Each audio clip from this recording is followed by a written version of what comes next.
you just don't. You just don't. You don't know.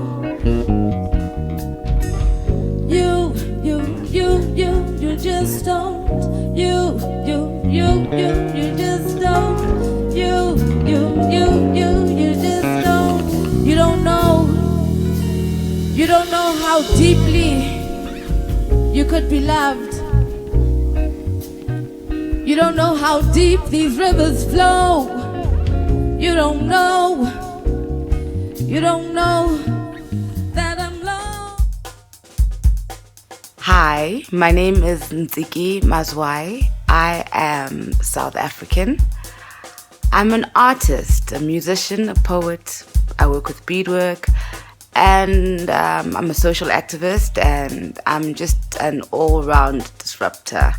I'm a humanitarian, but I express myself in a way that's confusing to people.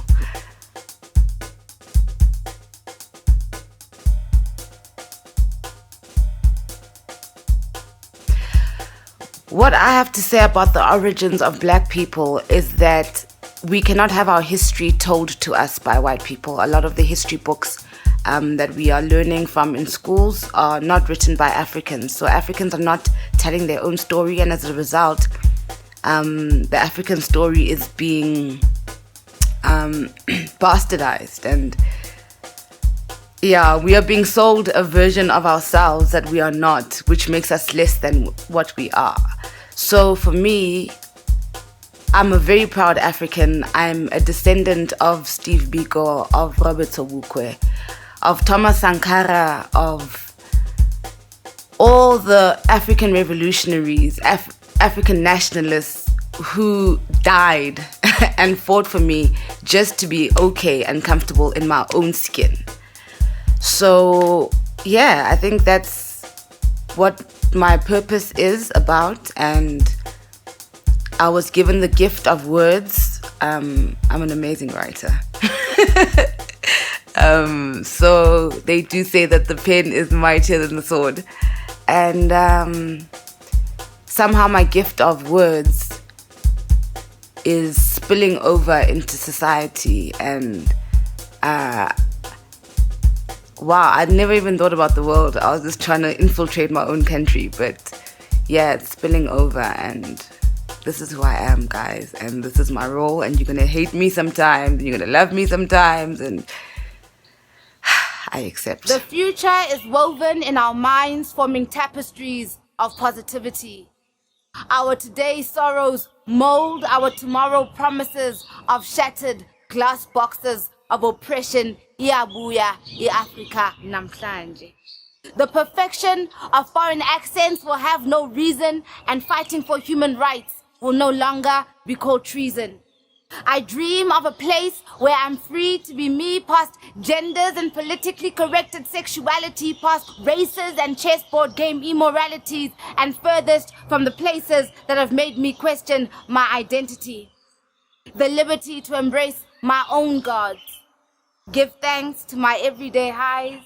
Under African skies, I'm seeing Africans smile. African do this, even can do that. Under African skies where every can. I'm from African skies where every can. In my everyday highs, I see Africans smile. I see them celebrating change, my people. They dance to the rhythms of transformation, liberation. The flat tunes of mental captivity are being drowned by sounds of ululation. I open my eyes and taste clarity, see past all my hurts and sorrows, and know that I am whole. For the spirit of Azania is embedded in my soul. For the spirit of Azania is embedded in my soul. I'm from African skies where every can. In my everyday highs, I see Africans smile. African do this, even can do that. Under African skies where every can. I'm from African skies where every can. In my everyday highs, I see Africans smile. Oh, god damn. I thought this was gonna be like an intellectual discussion amongst like grown-ups and mature people. No. There's history there. I know the media doesn't like always makes me seem like I'm the villain, which is okay because it reinforces the fact that I'm a powerful woman. It always reminds me that I'm so strong. I don't even need PR. Like, I tweet and everybody writes about me. So I allow my ego to feed on that. And it also obviously annoys me because I feel violated because I get they make me seem like I'm something I'm not. But the rapper AKA, we've had a tour before, and he was very rude to me at a TV show interview. So I don't have any respect left for him. So when he provokes me, I say whatever I feel like. And if I've heard that he's got a small one, then I've heard that he's got a small, and there's nothing I can do about what I heard. Next question, please.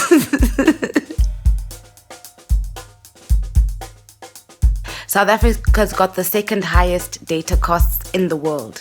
Ridiculous. And we've got a very high unemployment rate as well. So it's very classist way of doing business for our cellular networks. It discriminates against black people and people that can't afford. So, and the masses in South Africa are below a certain income level. So it's really corrupt, it's unethical, and it affects me as well as an artist and as an entrepreneur. It creates a barrier into the industry. I feel like my work would be known a lot more, could spread a lot more if my fans could be involved in spreading that information. But if my fans are concerned about their data and they're counting their data, they have got no time to be downloading my stuff and checking out my stuff on YouTube.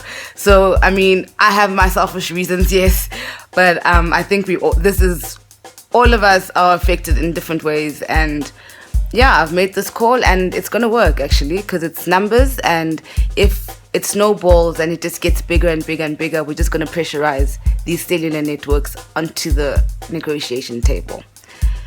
Yeah, so this is all that social activist stuff, eh? I'm just like, oh no, this makes me feel uncomfortable. I can't afford this. Can anybody else afford this? No, nobody else can afford. So let's go. Shutting down. We're going to shut down all these white capital businesses that are taking over our industries, because we are the ones who are the consumers, and we're not going to be exploited. It's unfortunate that that's what he viewed it as. The comments I made was that we as black people need to start unpacking white capital backing on our artists. So what happens is that if you've got white capital behind you, then you become very famous and very successful, and in all the medias, and you've been spoken about well.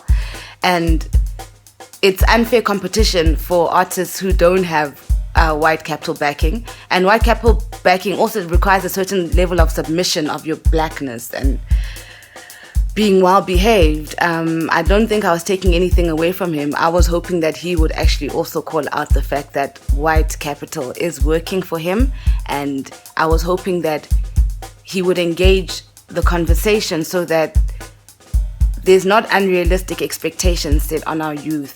And also we really need to engage the fact that white capitalists are running the entertainment industry. And what does that mean for our culture?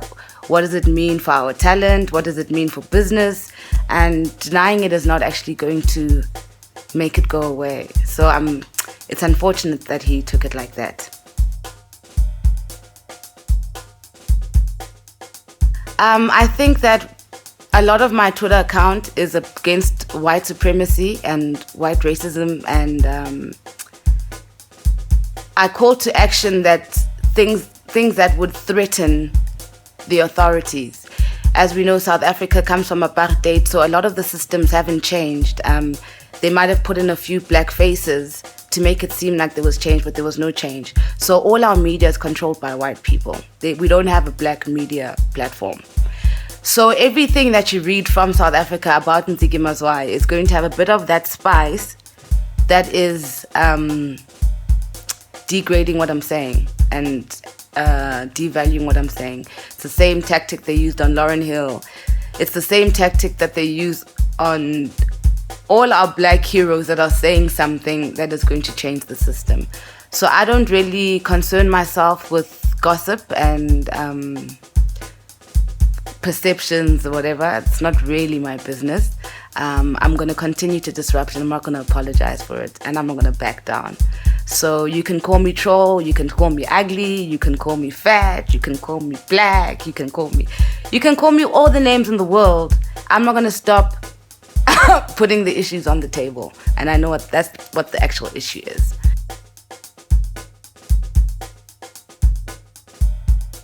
White people voted for this democracy. No, they didn't. Yes, they did. No, they didn't. Yes, they did. No, they didn't, Sissy. No, they didn't. Yes. A handful. Did you vote ANC in 1994? I'm not talking Any of about you? the ANC. Please listen.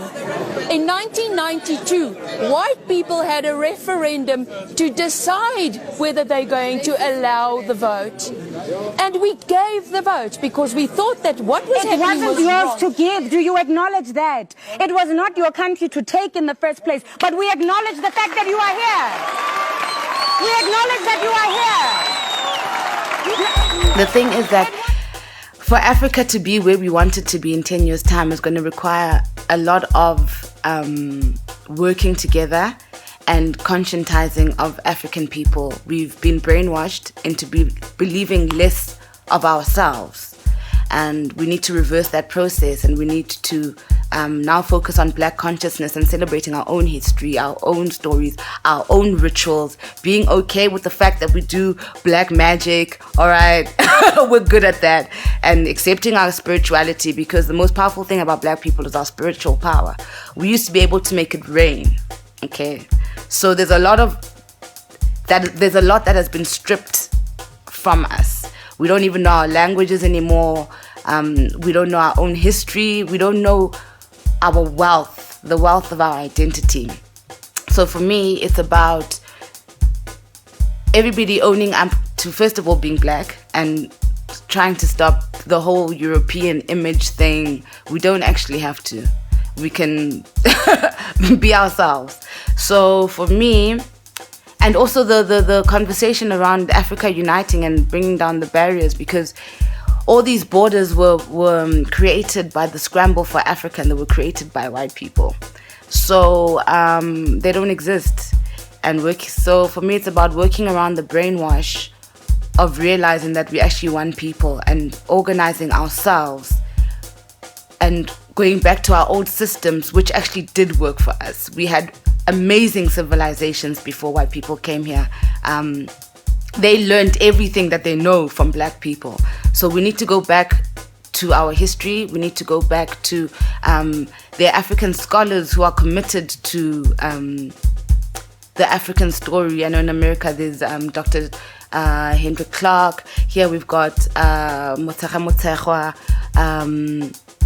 We've got the Pan-Africanist Congress, which is really committed to black consciousness. So we need to start identifying which of our leaders have got the real story behind Africa, because we've been taught that we were slaves, and it's actually a little bit more than that. So in 10 years' time,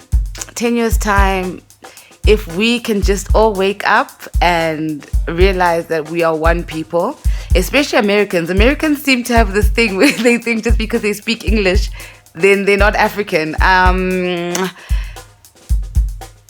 Black Americans were taken away in slave ships, guys. They were taken away in slave ships from here in Africa. You're not American, you're Africans. You were taken here by force. You were stolen. You're a stolen people. And it would be nice to get to a point where we have the conversation on how we're going to bring back all our brothers and sisters, to be quite honest with you.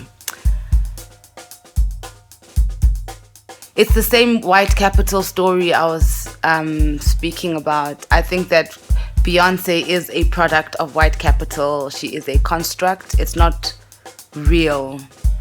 It's an illusion. It's marketing. And I just think that if Beyonce was what we say she is, a feminist and black conscious, she wouldn't be playing into a lot of these. I mean, the brand of feminism, I don't understand it. And the brand of black consciousness, I don't understand it. It just looks like you're exploiting an image to make sales, and it's not necessarily who you are deeply.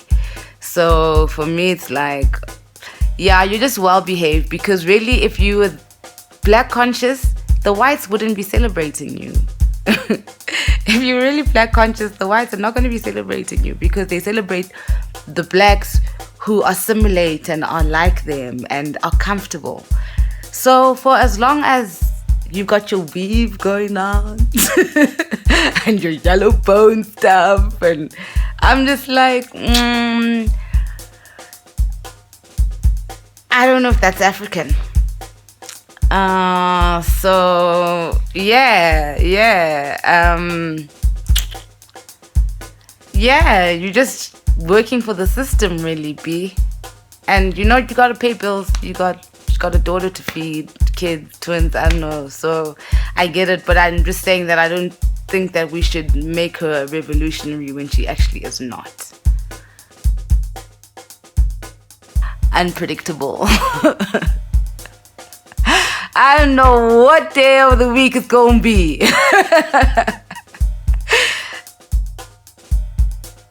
Yeah, I'm just here to share all this stuff. So it's all love, it's all beautiful, and yeah, I'm here about spreading happiness and spreading consciousness, and it's all love and no hate. And being pro-black does not mean you're anti-white. It just means how I love being black.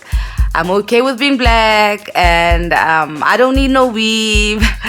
I don't need to be going to church. I'm gonna go to my sangoma and my traditional healers and do my herbs. It means that I've got my own heroes. I don't care about Pippa and whoever those British people getting married. I don't care. Tell me about my own people. Tell me what Zakes Mda is up to. Tell me what Credo Muto is up to. Tell me about Africans that are actually going to add value to me remembering who I am as an African. Because I think that's what it's about. We just need to claim back ourselves and claim back our spirits and be okay. I'm okay with being black. Okay?